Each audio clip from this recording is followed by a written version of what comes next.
साईं की बात। बच्चे, बचा लिया ना तुम्हें आज? तुम्हारे साईं ने तुम्हें बचा लिया ना मेरे बच्चे? देखो आज कितनी बड़ी दुर्घटना तुम्हारे साथ में घटने वाली थी, लेकिन तुम्हें बचा लिया। आज तुम्हारा बहुत बड़ा नुकसान हो जाता, बहुत बड़ा, जिससे तुम्हारे साईं ने तुम्हें बचा लिया। तुम तो बिल्कुल डर गए थे, घबरा गए थे कि क्या होगा, कितना बड़ा नुकसान हो गया तुम्हारा, और तुम तो रोने लग गए थे। और फिर देखो तुम्हारे साईं ने तुम्हें बचा लिया, तुम्हारे सर पर हाथ रखा। जानते हो क्यों? क्योंकि जब तुम वहाँ से गुजर रहे थे ना, तो वहीं पर मैं था और तुम्हारी नज़र भी पड़ी थी मुझ पर। याद आया? याद करो, तुम्हें याद आएगा कि जब तुम वहाँ पर थे ना, उस जगह पर स्थित थे, तो वहाँ पर मैं भी था और तुम्हारी एकदम से नज़र पड़ी थी और तुम्हारे मन ने कहा था साईं। बस उसी वक्त मैं तुम्हारे पास आ गया था तुम्हारी मदद के लिए मेरे बच्चे। और सुनो, अगर कोई तुम्हें ना परेशान कर रहा है ना, बार बार तुम्हें परेशान कर रहा है और वो समझ नहीं रहा, तो उसे इस बार ना सख्ती से और बहुत कड़े शब्दों में उसे समझा दो। आखिरी बार उससे कह दो कि अगर इस बार वो नहीं मानेगा तो फिर मैं देख लूँगा। तुम एक बार चले जाओ और गुस्से में आकर सख्ती से कड़े शब्दों में कहना, और देखना, तुम बिल्कुल डरना मत। वो तुम्हें कितनी भी धमकी देने की कोशिश करे, डराने की कोशिश करे, तुम्हें बोले कि मैं ऐसे करूँगा वैसे करूँगा, तो डरना मत। तुम्हारा बाबा है तुम्हारे साथ, तुम्हें डरने की बिल्कुल ज़रूरत नहीं है, बिल्कुल नहीं। और सुनो, तुम ना दवाइयों को खाते नहीं हो, दवाइयाँ उठाकर फेंक देते हो। ये क्या तरीका है मेरे बच्चे? तुम जानते हो कि तुम्हारे परिवार वाले तुम्हारे लिए कितनी मेहनत कर कर दवाइयाँ लेकर आते हैं, तुम उसे खाते नहीं हो। या तो उठाकर एक तरफ रखते हो या फिर फेंक देते हो। ये कोई तरीका नहीं हुआ ना मेरे बच्चे। तुम सुनो मेरी बात को, कितनी मेहनत से वो तुम्हारे लिए दवाई लेकर आते हैं, मेहनत करते हैं पूरा दिन कि मेरा बच्चा ठीक हो जाए, मेरे बच्चे को कोई तकलीफ ना हो, उसकी बीमारी ख़त्म हो जाए। और तुम ऐसी हरकतें करते हो, ऐसे हरकतें मत किया करो। और जो तुम अपने माँ बाप से ज़िद करते हो ना कि तुम्हें ये चाहिए ही चाहिए, और तुम उनके आगे इतनी ज़िद दिखाते हो कि खाना पीना तक छोड़ देते हो, उनसे बातचीत करना बंद कर देते हो, ये क्या तरीका है मेरे बच्चे? अगर तुम्हारे माता पिता सक्षम नहीं हैं वो चीज़ करने के लिए, तो क्यों उन्हें चिंता देते हो? हाँ, उन्होंने पूरी ज़िंदगी निकाल दी सिर्फ इसलिए कि तुम पढ़ो लिखो कुछ बनो। लेकिन तुम क्या कर रहे हो? तुम उनकी चीज़ों का गलत इस्तेमाल कर रहे हो, उनके विश्वास का गलत इस्तेमाल कर रहे हो तुम। ये तो गलत चीज़ें हैं ना मेरे बच्चे, तुम्हें ऐसा नहीं करना चाहिए, बिल्कुल नहीं करना चाहिए।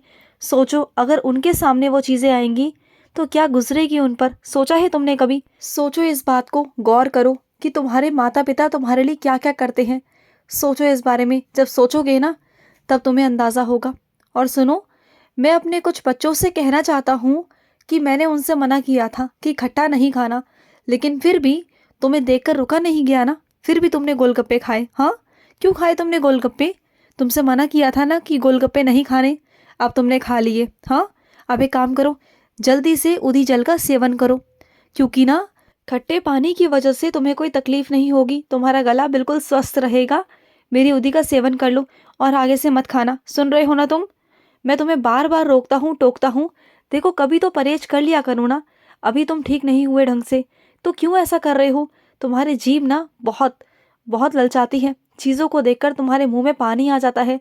मैं जानता हूँ कि तुम्हें खाने पीने का बहुत शौक है, लेकिन देखो, जहाँ परहेज होता है ना, वहाँ परहेज किया करो, ठीक है ना? और सुनो, तुम कहते हो ना कि साईं मुझे जन्म ही क्यों दिया, मैं इतना परेशान हूँ इस धरती पर, मुझे भेजा क्यों? तुम्हें अपने धरती पर होने पर, तुम्हें अपने इंसान होने पर ही शक होता है।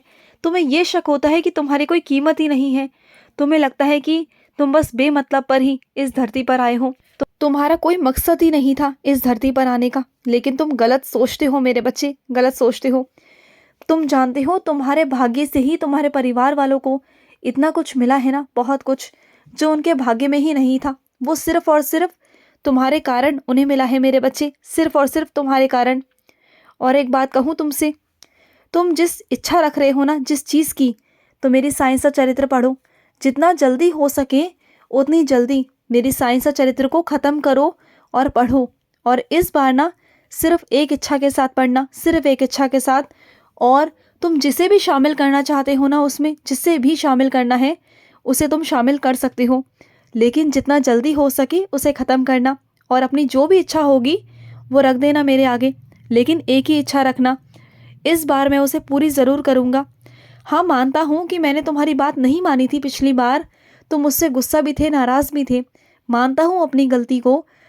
तुम्हें ये भी लगा था कि तुम्हारे बाबा ने तुम्हें धोखा दिया, लेकिन मैं धोखा नहीं देता मेरे बच्चे। कभी कभी ना कुछ चीज़ें ऐसी हो जाती हैं कि मुझे वैसा करना पड़ जाता है। उसमें मेरी कोई गलती नहीं। लेकिन इस बार मैं तुमसे वादा करता हूँ, तुम्हें विश्वास दिलाता हूँ कि तुम्हारा विश्वास मैं नहीं टूटने दूंगा।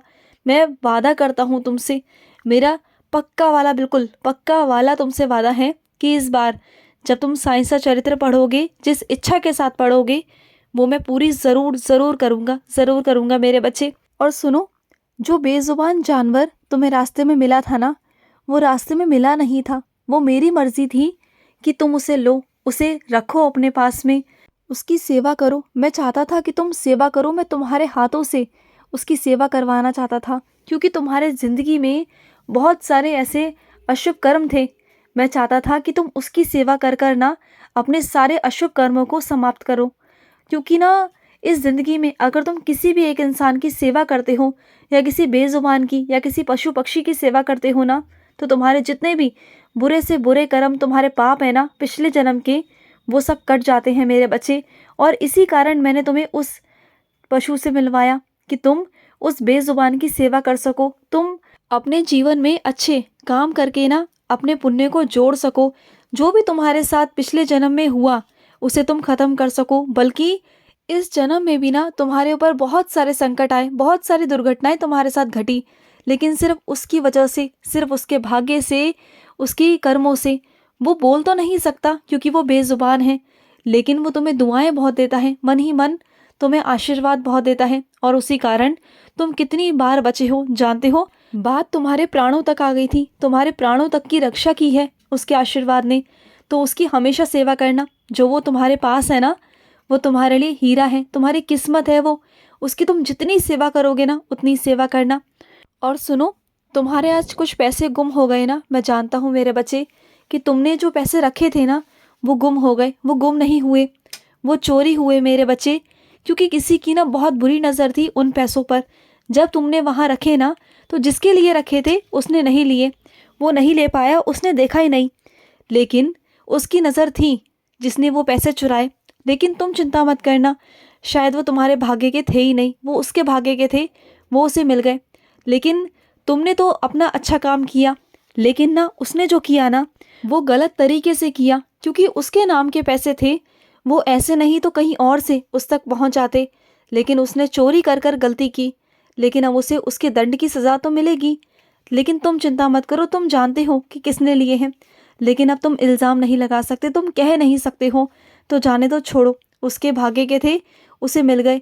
लेकिन उसे दंड तो ज़रूर प्राप्त होगा, उसे उसके करने की सज़ा ज़रूर मिलेगी, क्योंकि तरीका उसका गलत था। और सुनो, तुम रोज़ क्या राशियाँ देखते रहते हो, रोज़ क्या राशियों को सुनते रहते हो। रोज़ की राशियाँ आस पास ही होती हैं मेरे बच्चे, और समान ही होती हैं। तुम क्या रोज़ राशियों के पीछे पड़ जाते हो, रोज़ राशि देखकर काम करते हो। हाँ, इतना क्यों वहम पालते हो। कुछ नहीं होता राशि वाशी मेरे बच्चे। जहाँ तुम्हारे बाबा है ना, जहाँ तुम्हारे बाबा का नाम है, वहाँ कोई राशि काम नहीं करती। अगर तुम मेरा नाम लेकर घर से निकलोगे ना, तो सारे ग्रह, सब कुछ तुम्हारे पक्ष में हो जाएंगे। इस बात को हमेशा याद रखा करो। तुम मेरा नाम लेके जहाँ भी जाओगे ना, तुम सफलता प्राप्त करोगे। खुश रहो। आज का रात्रि साई संदेश समाप्त हुआ।